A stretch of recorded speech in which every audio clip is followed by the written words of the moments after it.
Hello Tube Dwellers and welcome. I'm the Arcadean and this is Mabinogi Duel. Today we're running a deck featuring one of my favourite cards from the new FOD pre-release expansion, which is Zombie Combiner.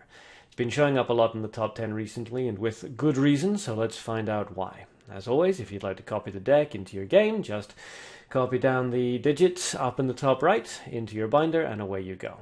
Alright, let's see what we can do.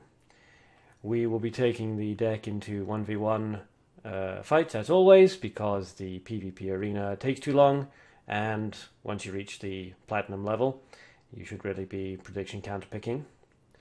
So no thank you Scamcat. Coward Ogre is a hilarious card to use, but I already have two of them and not exactly meta viable. Alright. So, the idea of the Zombie Combiner deck is to make sure that your opponent is shut down in the very early game, and to have a number of creatures that you can bring out that will have a significant presence on the field, but are also not too difficult to remove. The idea is that in many ways you almost want your opponent to remove your normal creatures so that your Zombie Combiner can charge up and then unleash the Jumbled Zombie creatures. Jumbled Zombie creatures being in many ways better than the default ones, since they can continue to ramp up their attack, health, and defense as the game progresses. However, it's important not to rely entirely on the Zombie Combiner. It's not that difficult to remove. If your opponent has any kind of decent removal spells or Heaven for Fender Capture, that could really mess up your day. So the creatures that you use are going to need to be able to maintain a board presence and actually put pressure on your opponent even without the Zombie Combiner around, and even if they end up snuffing it. Alright, let's see what we've got here. Ajagam 1. 5th Dan. Okay, so somebody's been playing the Master Arena. That's nice. Using the L hero. Alright. That's not a big deal, really.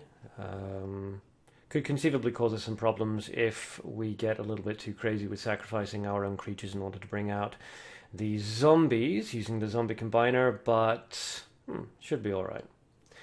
Mana, light, and dark. Okay, well, she starts out with light, so we definitely don't want to summon a skeleton on our very first turn. She'll simply Holy Missile it out and gain an experience advantage. So she's thinking. Oh, interesting. Slash and burn farmer. Okay. I'm not really sure what the reasoning behind that is, so we'll just remove that. Gain an experience lead.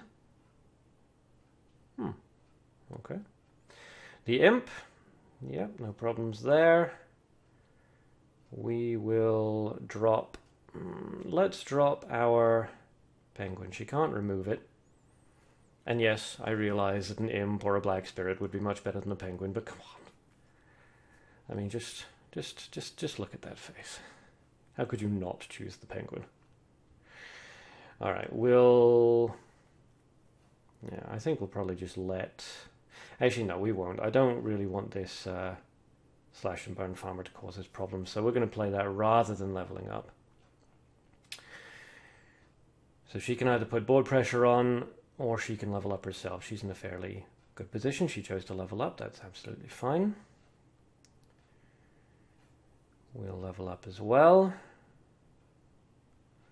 Poor penguin's going to snuff it next turn, but no big deal.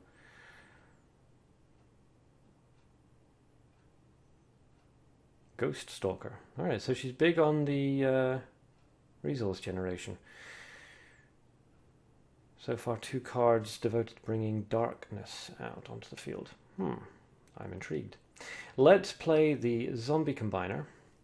And although it's a bit early, we'll play the Ice Spear just to get the Zombie Combiner's energy way up. There we go. So that brings out a zombie onto our side of the field. There we are. Okay, we don't actually mind too much about that white shark. And because we've nerfed the attack on the Ghost Stalker, he's the damage he's going to be outputting is negligible. Now, I think what we'll do is we will remove... Well, I was going to say we can remove the white shark, but maybe not. Maybe not. Okay.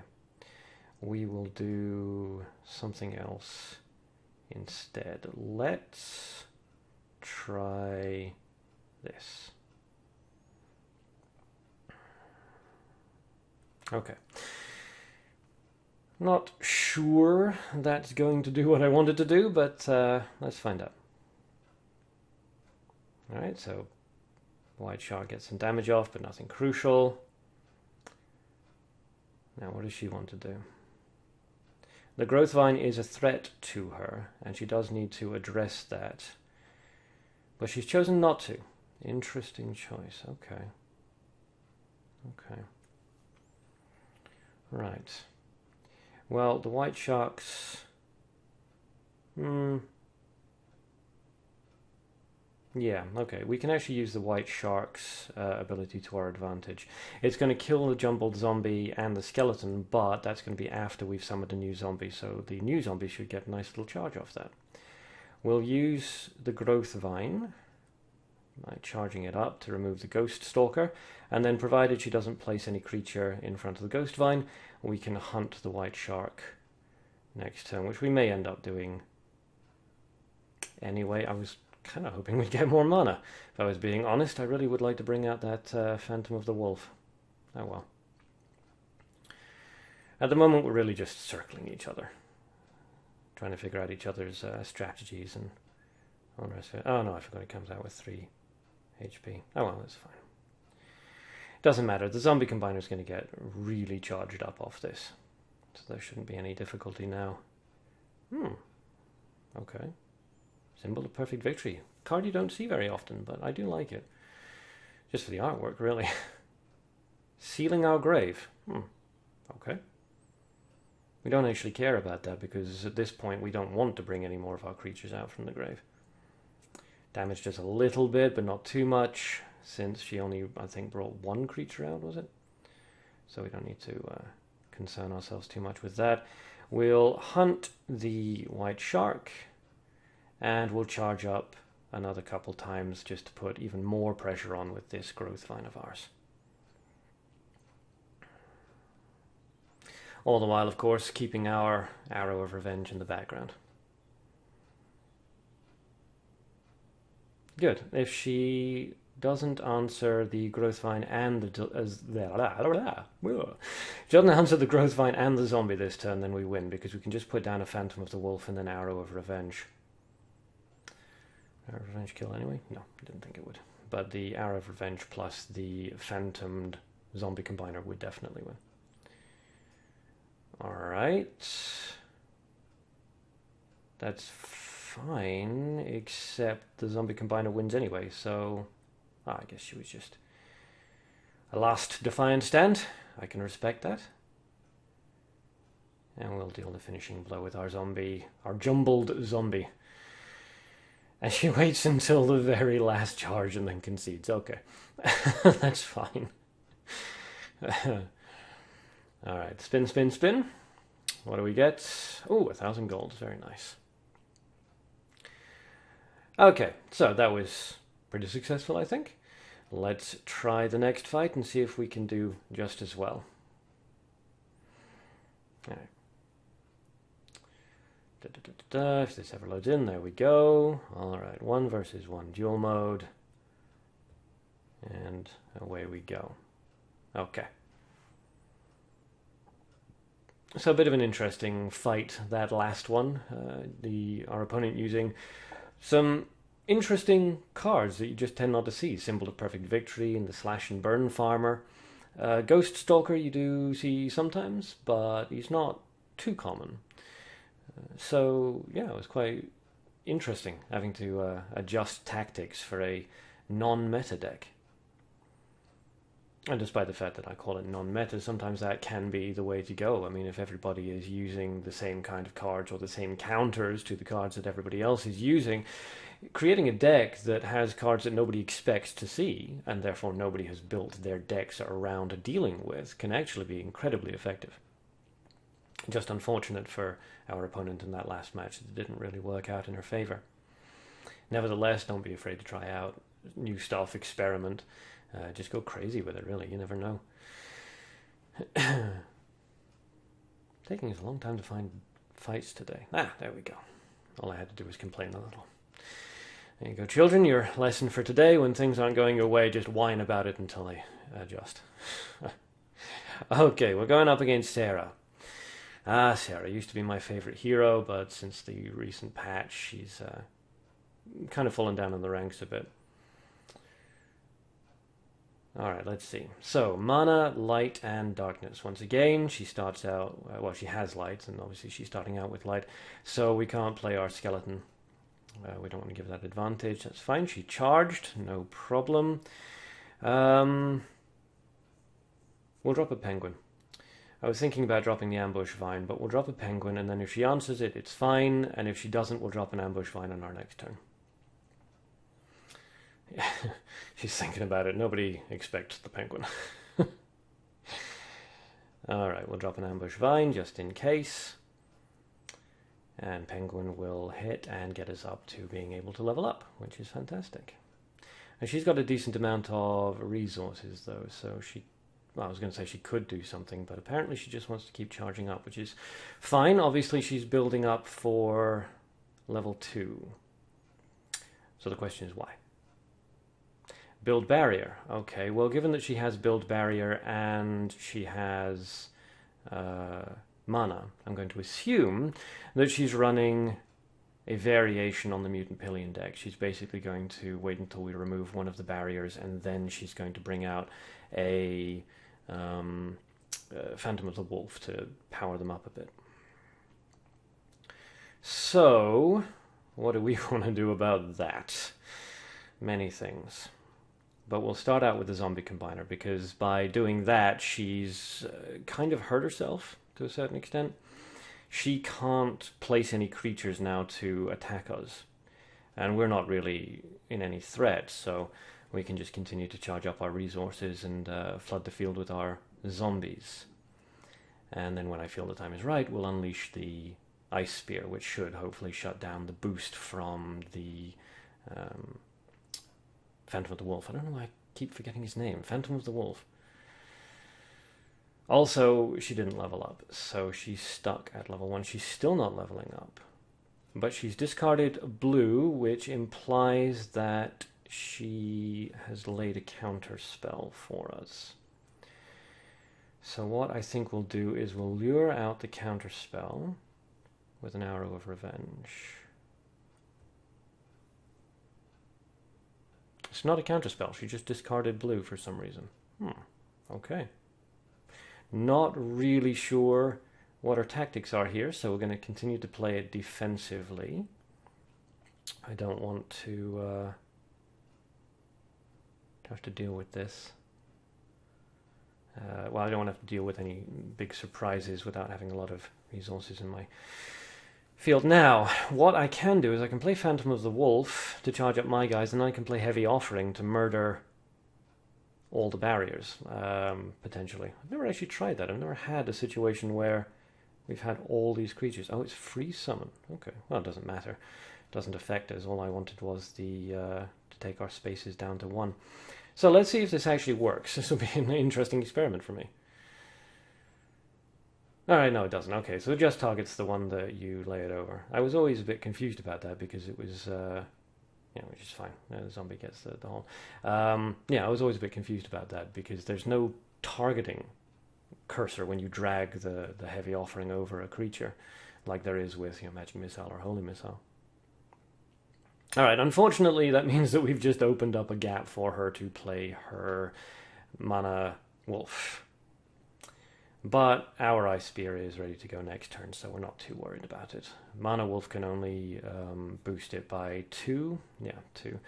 And she forfeits, which is understandable. At this point, even if she did bring out the Mana Wolf, it wouldn't really help her very much. And spin, spin, spin. Okay, well, 200 goals for that one. That's not too shabby. Okay, so two fairly short games. First one, interesting. Some anti-meta, well, not anti-meta, but non-meta cards. Not bad cards, just cards you don't currently see very often. That was quite interesting.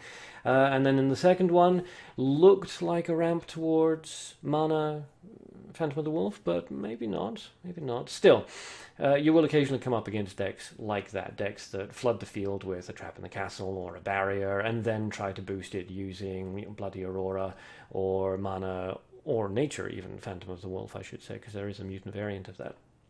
So it's worth bearing in mind, but in that case you just do what we did then, which was make sure that we get our zombie combiner out early on, use the barriers to our advantage, and just build up our resources in the background. And we also got to experiment with the heavy offering, so that was nice too. Okay, in terms of the deck and substitutions, well, let's start at the beginning. Penguin. I love Penguin.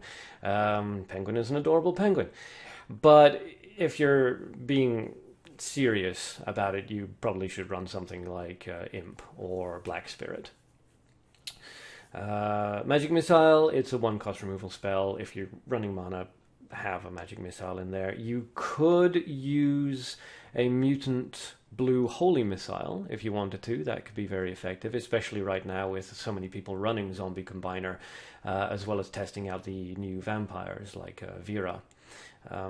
So that would not be a bad idea at all. Ambush Vine. I like Ambush Vine because it can help to shut down some creatures early on. It can help to put some board pressure up there. And also, because nature is so tricky and trappy, discarding nature doesn't actually reveal what you're doing. I mean, if you discard mana, then everybody knows that it's a counterspell that's about to come out, or a free spell. But if you discard nature, it could be the Ambush Vine, it could be the Hidden Spider, it could be Cocoon Trap, it could be one of the new FOD traps. So it's actually a bit of a mind game. I quite like it. Skeleton, 1-cost black card. It provides a good amount of board pressure, but it's also fairly easy to kill, which helps to power up the zombies. So I'd put the skeleton in there if I were you. You could substitute it out for something else, but try to keep the rest of your darkness cards low cost, because you really, really want to ensure that you can get the zombie combiner out. That's the it's a key card. It's not, it's not the card around which the entire deck is hinged. Zombie combiner isn't required to be on the field in order to win the match, but it's pretty important. So don't put in high cost dark cards, basically. Arrow of Revenge, excellent way of just providing a significant amount of pressure onto your opponent, and if they are playing the defensive game and you can't quite punch through their defenses, Arrow of Revenge works. It's also quite good for draining Nereva and cards like that, because it's such a low-cost spell. It doesn't really matter if you've wasted it. Heavy Offering, you'll find in almost all of my decks and in a vast majority of PvP decks. It's just fantastic for shutting decks down. It'll completely cancel Elf and Elephant, although people have begun to run Hyena in order to counter that, but nevertheless it's still a handy card even in the late game. If you can manage to get it off in the late game and summon that Calamus, then it'll start killing off your opponent's creatures, all for this little 3/3 card. So Phantom of the Wolf, you don't necessarily need to have this, but I find it's very handy. It can boost up the zombies that the zombie combiner throws out, and it can also boost the zombie combiner. One of the problems with the zombie combiner is that it has 0 attack at all levels. So Phantom of the Wolf can allow the zombie combiner to actually put some damage out, which is handy. Growth Vine. This is a fairly rare, fairly expensive card. I put it in there because I really like the fact that it works as removal spell bait. If you throw down the Growth Vine, then either your opponent answers it with a removal spell of equal cost, in which case you haven't really lost anything, or he leaves the Growth Vine alone, in which case it can charge up and do some significant damage. But if he does remove the Growth Vine with a removal spell, then that is a removal spell that he now has to both revive out of the graveyard and pay the grave cost to use again if he wants to use it on your zombie combiner or one of your zombies. So by luring out a removal spell with the Growth Vine, you're actually helping to disable your opponent's ability to remove your other creatures. Cocoon of Evolution is fantastic because one of the problems with this deck is that there are no heavy-hitting creatures. The zombies, if they're left on the field long enough, can charge up, but they generally won't. Again, Growth Vine, if it's left out onto the field long enough, it can charge up, but it won't. Don't rely on that. It's very rare that that happens. So Cocoon of Evolution is extremely useful for shutting down the big creatures. If your opponent summons a Doom Machine or something like that, Cocoon of Evolution just shuts it down. You could use Capture instead, but if you use Capture, then it significantly nerfs your ability to use the Growth Vine or Hunt. Speaking of which, Hunt, low-cost removal. Again, if you're running Nature in your deck and you're not carrying Hunt or Command Hunting, there'd better be a really good reason why not. Zombie Combiner, it is of course what this entire deck is built around, so you can't really replace that. I mean, you could, but then you'd need to do some significant editing to the rest of the deck. And Ice Spear, a fantastic card. Either it kills all or most of the creatures on your opponent's side of the field, in which case the Zombie Combiner charges up, or, worst case scenario, it doesn't kill them, it just weakens them, but it also significantly lowers their attack value, giving your creatures time to kill them, and to build up, giving the zombies time to build up on your side of the field. You could replace that again with something else. I'm not really sure what. You do need an area of effect removal spell, so if you're going to remove Ice Spear, you'd have to replace it with something like Tsunami, but I wouldn't really recommend that because it would give your opponent more resources than it would give you, since you're supposed to have zombies out on the field, and you don't get resources if you return, unsummon, or whatever, a summoned creature, only if you play the creature card. Alright, that's about it. The Zombie Combiner, it's a deck you're going to see a lot in PvP, so you can either run it yourself and attempt to counteract theirs, or you can run a counter deck to it. Either way, right now, make sure you have an answer for the Zombie Combiner. It is huge in the moment. That's about it for the deck. On a personal note, I'd just like to say that on the weekend, last weekend, we hit 100 subscribers, and I just wanted to say a big, heartfelt thank you. It's absolutely humbling, the response I've gotten from these videos, and it really just gets me right there. I don't think you understand how much just clicking that subscribe button means to me. It really, really means the world. So thank you to everybody that's subscribed.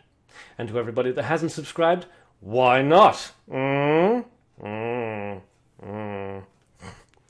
Alright, that's all from me. If you liked the video, as always, leave a like down below. It only takes a second, and I really appreciate it. And above all, have fun, and good luck.